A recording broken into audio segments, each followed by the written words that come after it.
जनपद आजमगढ़ की सांसद धर्मेंद्र यादव कई माह बाद जिले में पहुंचे, जहां सांसद ने भाजपा को हर मोर्चे पर फेल होना बताया। जहां मौजूदा सरकार की कमियों की फेरिस्त बहुत लंबी रही। भाजपा पर हमले में धर्मेंद्र ने बताया कि कुंभ में कोई व्यवस्था नहीं, अभी तक मृतकों और लापता लोगों का सही आंकड़ा सरकार नहीं दे पाई। सांसद धर्मेंद्र यादव सपा के पार्टी कार्यालय में प्रेस वार्ता के दौरान कहा कि बजट से जनता संतुष्ट नहीं है, जहां किसानों को कोई लाभ नहीं, उनकी कर्ज माफी नहीं, गन्ने का मूल्य निर्धारण नहीं, बेरोजगारों के लिए कोई नया रोजगार नहीं। उत्तर प्रदेश का जनमानस त्राही त्राही कर रहा है। कुंभ का प्रचार सरकार द्वारा किया गया, डिजिटल कुंभ बताया गया, एआई कैमरे से लोगों की पहचान की बात कही गई, लेकिन मौनी अमावस्या के समय जैसी घटना घटी ऐसी कभी कोई घटना नहीं घटी थी। स्नान का आंकड़ा तो आ रहा है, लेकिन मौत का आंकड़ा नहीं आ रहा।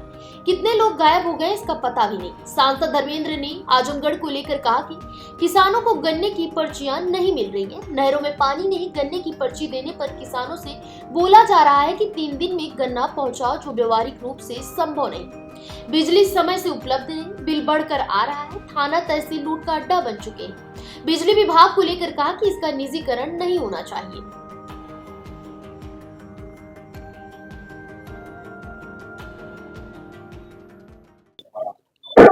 पिछले सत्र की व्यस्तताओं में कुछ पारिवारिक व्यस्तताओं के कारण काफी दिनों बाद आजमगढ़ आ पाना हुआ।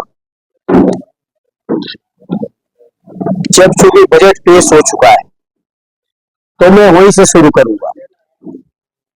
भारतीय जनता पार्टी का ये 11वां बजट पेश हुआ और 11वें बजट पेश होने के बाद देश के जनमानस को जितनी उम्मीदें, सपने दिखाए, जितने भाषण दिए, जितने वादे किए, पूरी तरह से पिछले बजटों की तरह ही इस बजट में भी जनता पूरी तरह निराश है।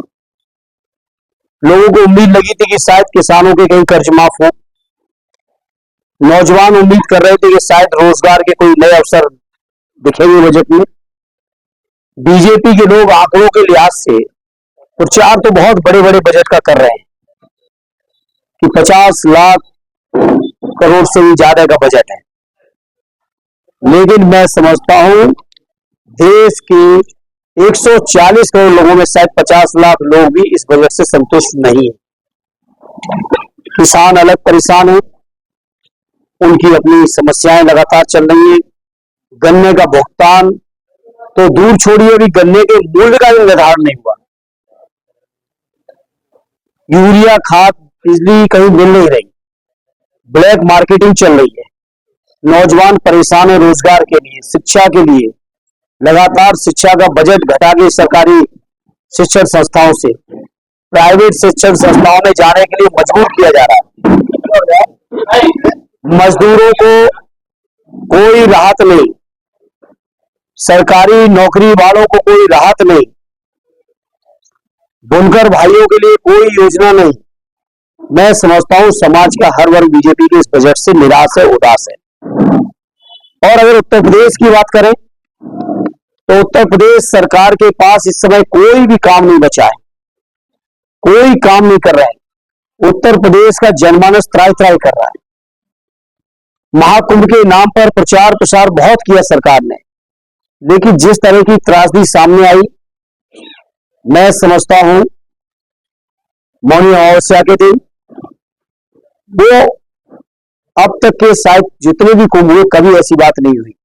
जहां बीजेपी के लोगों ने बहुत प्रचार किया कि डिजिटल कुंभ हो रहा है, एआई के माध्यम से सारे चेहरों को रीड कर लेंगे। आंकड़े भी मुख्यमंत्री जी दिखा रहे कितने करोड़ लोगों को उन्होंने वहां संगम स्नान किया है, लेकिन आज तक इस बात का आंकड़ा नहीं आया कि कितने लोगों की भगदड़ में मौत हुई, कितने लोग अभी भी गायब हैं। जो गायब है वो किस अवस्था में, उसके बारे में आज तक मुख्यमंत्री और पूरी सरकार की तरफ से कोई भी बयान नहीं आया। तो बीजेपी ने चाहे दिल्ली की सरकार हो, चाहे यूपी की सरकार हो, पूरी तरह से निराश किया है। और हम आप सब जब आजमगढ़ में बैठे तो मैं समझता हूं आजमगढ़ के लोगों के साथ तो बीजेपी के लोगों का विशेष तौर पर अपेक्षा लगातार कर रहे हैं।